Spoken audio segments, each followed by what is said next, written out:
So the last Direct in September, not the best Direct around. It had Pikmin 4 and I lost my mind at that. Aside from that, and Octopath 2 was pretty bad. There was a lot of bad farm games, too many RPGs. Square was there like 10 times and half their games were good, half their games were bad. They opened another damn Direct with Fire Emblem, which like how many times can they do that? Just all around nobody's favorite. So after that, you really want a banger Direct. Nintendo, calm down, I didn't need this much of a banger Direct. You know, it's Directs like these that just make me think, yeah, I'm a Nintendo fan. I love these video games. They just came out swinging with announcement after announcement, and everything that I cared about looked good. I'm just gonna go through these, ramble about them, no script, no nothing, just talk about all the games that were shown in the Direct. And they started with Pikmin 4. First of all, Pikmin 4 is still real. I still have to process the fact that Pikmin 4 is real. And even better than it being real, it looks spectacular. Pikmin is one of Nintendo's best trilogies, and this game just looks like it's gonna make it one of the best quadrilogies. Everything about this game, the graphics, this looks like one of the best Switch games already. It's so beautiful. I love how it's like sort of a chibi robo sort of thing, where you're in a more humanish environment. There's a house, there's treasures like in Pikmin 2 again. There's so much Pikmin 2 imagery in this. There's the treasures like I just said. It looks like the dungeons might be back. They'll change a little bit the camera angle. It's more directly behind them rather than the more overhead of the previous games, and it just looks super good. It looks like the Pikmin gameplay. It didn't change too much, but it doesn't need to because it's already a perfect gameplay loop, and it just looks good. Everything about it just looks like some good old Pikmin. There's a bit more verticality. I love the ice Pikmin because anytime I see a new Pikmin type, I will pop off, and I popped off. I screamed when I saw an ice Pikmin. Yeah, I love getting hyped for Pikmin. It feels like it was worth the wait, man! I can't wait, I need day 1 in July for this game. Oh my god, what do you even say about Pikmin 4? It is Pikmin 4. They could've sold me there, but they gave me new Pikmin types, a dog. Hopefully Bingo Battle comes back. Hopefully I like these new characters. I probably will. It's Pikmin characters, they're always great. It's just, this looks like Game of the Year material, I'm just gonna say it. It looks like it could be the Game of the Year. In an already incredibly stacked year, so just give it to me. I just want it in my hands. I just want to play this video game, and then play this video game again, then play this video game again. It just looks incredible, and what a good start. I'm so glad it's here, I'm so glad it's real, and I want to play it. So after that, there's a Xenoblade 2, more expansion pass stuff. I have not played Xenoblade 3 yet. I love Xenoblade 2, but I want to play Xenoblade 3, I just haven't gotten to it yet. Money is a thing. I don't know, I mean, it's just more DLC, it's a new hero, I don't know what those do in the game, I haven't played it. And then they just showed Shulk and Rex are coming to the game in the story expansion, and Rex is like a Giga Chad now? And he's dual wielding his blades? Like, my boy grew up! I'm allowed to say I was a Rex fan from day 1. Once I bought the game, so more like less day 1 and more like month 10. But it looks cool. I don't know. It's Xenoblade. I like Xenoblade. And then Samba de Amigo. This got leaked beforehand, but it's just cool. You know, I'm not the biggest Samba de Amigo fan out there. I think it's cool. And I think this looks cool. I'm just happy to see Sega continuously bringing back the franchises. Monkey Ball, Sakura Wars, Panzer Dragoon, Streets of Rage. What's next? Comic Zone? Please? And then Fashion Dreamer. I thought it was style savvy. I had nothing more to say about it. I'm sure this appeals to someone. I'm not that person. Ghost Trick from the Nintendo DS is coming back. I have not played this game, but people say it's one of the best games of all time or something. People say this is one of the best games Capcom's ever made. Don't know if that's true, but I'm excited that I can have a chance to play it. I don't even know what the gameplay is. It's kind of like Ace Attorney, I think. And you play as a... You know, I just don't know this game, but I just know it's a beloved game, so I'm happy to see it brought to modern consoles. Ports are cool. And then, Level 5 is back. Deca Police. This game looks crazy. This trailer started and I was thinking, is this some sort of new IP or something from Nintendo? It wasn't, but it's sort of close. It's a sort of turn-based RPG mixed with like a Ace Attorney looking investigation detective sort of game. and it looks really cool. The art style, as I was watching the trailer, I kept thinking, this looks pretty level 5-ish. Sometimes it reminded me a lot of like Inazuma 11 and Megaton Musashi. I saw the black guy and I was like, this looks like Gojin from Inazuma 11 Aries. And then it turns out, it's level 5! They're back! They're not dead in the West! They've got 3 new games! They had 3 games in this direct! Like, a week ago, I thought they were pretty much dead overseas. It turns out, no! They were doing fine. They were just cooking for a while. And this game looks kind of fantastic too. I am super into it. The art style, it looks super unique. It has that level 5 charm. And it just looks like super cartoony and anime in the way that I like. I'm probably day 1 in this game. Maybe. When's it coming out again? No release date, just 2023. They showed them more of that Bayonetta game, and I'm not a Bayonetta guy. I've never played Bayonetta, but I think this looks neat. It has a really cool art style, and it's probably fun. I am just not a Bayonetta fan yet. I have not played the games. I should do that. Splatoon 3 DLC, which is not what I thought. I thought they were going to show the Octo expansion sort of thing, and they teased it, but they mostly focused on Inkopolis coming back as a hub, which is very cool, but very weird for a paid expansion. But it's very cool. And I had an existential crisis realizing, oh god, I am nostalgic for a 2015 Wii U game. It is not that old. Why am I nostalgic? Yikes. Disney Illusion Island. This looks neat. It's a cute looking Mickey Mouse 2D platformer. It looks like Rayman Legends but with Mickey Mouse characters. I'll probably check it out if I have the time. It looks fun and quirky, and I love the art style and the animation. These kinds of visual styles are what grabs me way more than like hyper-realistic visuals or whatever. It just looks so fun and charming. Fire Emblem Engage Ring DLC. I've been playing Fire Emblem Engage about 100 hours of that video game. It's like alright, I guess. I mean, that's more of the rings. There's Hector, there's... who the hell was there else?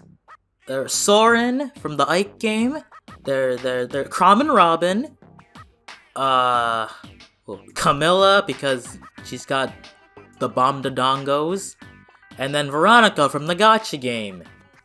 I think the ring system in the game is cool. I just think most of the picks are not for me. I am not generally a fan of Fire Emblem lore domain characters. They have they have a very samey feel to them and they aren't that entertaining to me. So most of the rings are just like, oh, not one of those guys, you know. I'm more a fan of the quirky, weird side characters of the franchise, and I'm getting none of that. So these rings to me are just kinda, that's alright.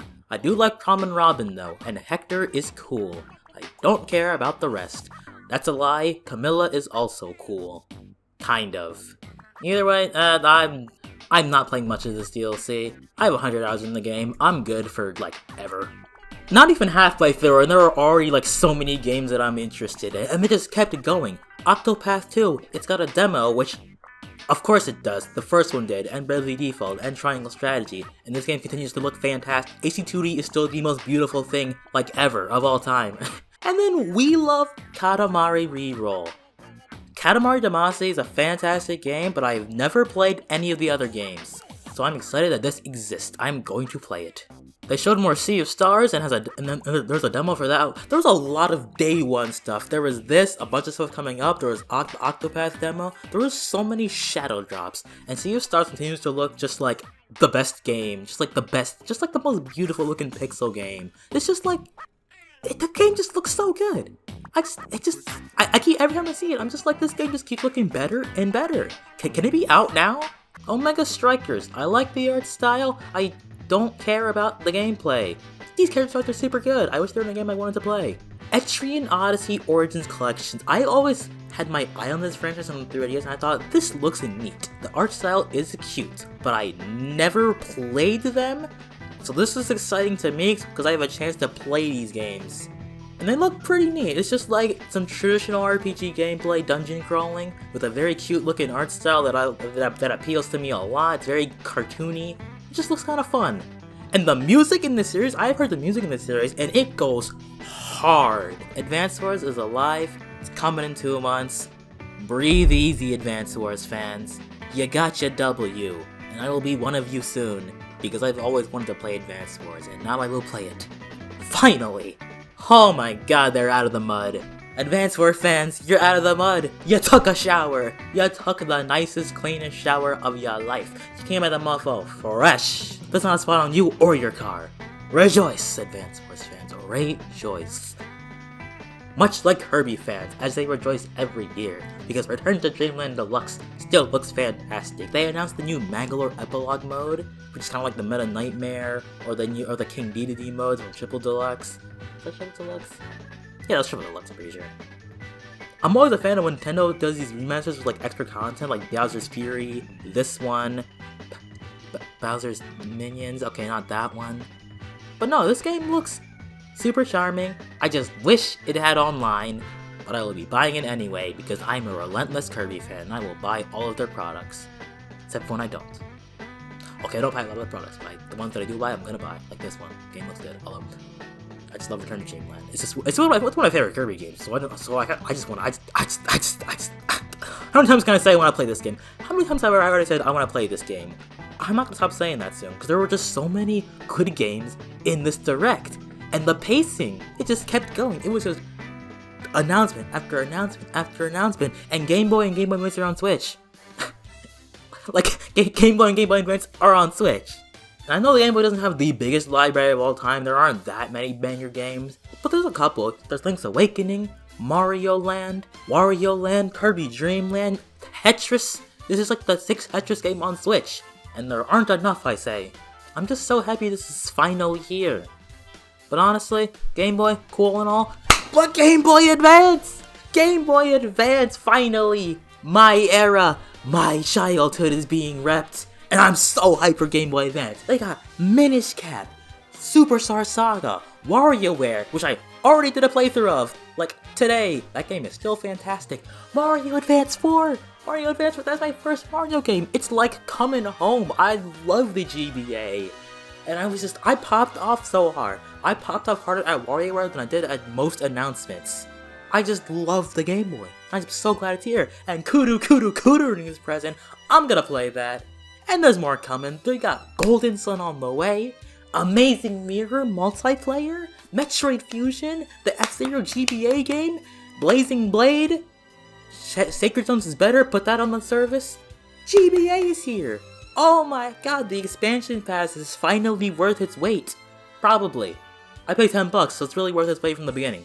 It's just like, oh, what else? There was like Metroid Prime, you know, Metroid Prime just came to the Switch the day of the direct, you know, just kind of shadow dropped a Metroid Prime remaster, the long rumored one, you know, just like that, you know, Metroid Prime, it's just here. You know, it just looks sort of beautiful, you know. It's just Prime, you know, it's back. Just chill. It's just no biggie, you know, we just gotta drop that, you know, just because we can. We're Nintendo, you know, we can just drop things because we can, you know, we can just drop like the biggest announcement you ever heard in your life just because we can. Just because! It got shadow dropped. Metroid Prime Remaster got shadow dropped. They announced it, and it's just out. It's just out. Just bang boom bang. Baten Kaitos 1 and 2. These games look like they're probably not for me, but like, GameCube games are getting remastered more. They just casually showed off these 2 remasters, just bang, just like that. Just out of nowhere, they just kept announcing new game after new game after new game after new game. Like, there was non-stop breaks on this. This was non-stop, straight up gas. Oh, and hey, Fantasy Life Level 5 is super not dead because they had not 1, not 2, but 3 games because, you know, Fantasy Life, like just a new one on Switch. Oh, Professor Layton, that's coming back too, you know. Just 3 level 5 games. Worldwide, just like that. Which means, level 5. Where's my Inazuma 11? Where's Victory Road of Heroes? Where's my boy Endo? Come on. Huh, okay, after that they gotta wind down with just some Mario Kart, you know, just Yoshi's Island coming to the game. Also, they're just putting new characters in the booster course pass just because they want to. We didn't even know we were getting new characters. We didn't even know going in we were getting brand new tracks. But we got a Yoshi's Island track and it looks amazing. They have so much of the fan service in there. There's the monsters in the back, you have the locales, the art style is perfectly adapted to 3D. There was that sexy sexy, succulent remix of the Yoshi music. Oh my god. Like, that was a way better Mario Kart announcement than the last track, which was just kind of a regular track. Just Yoshi. There was just too much in this direct. There was just too much.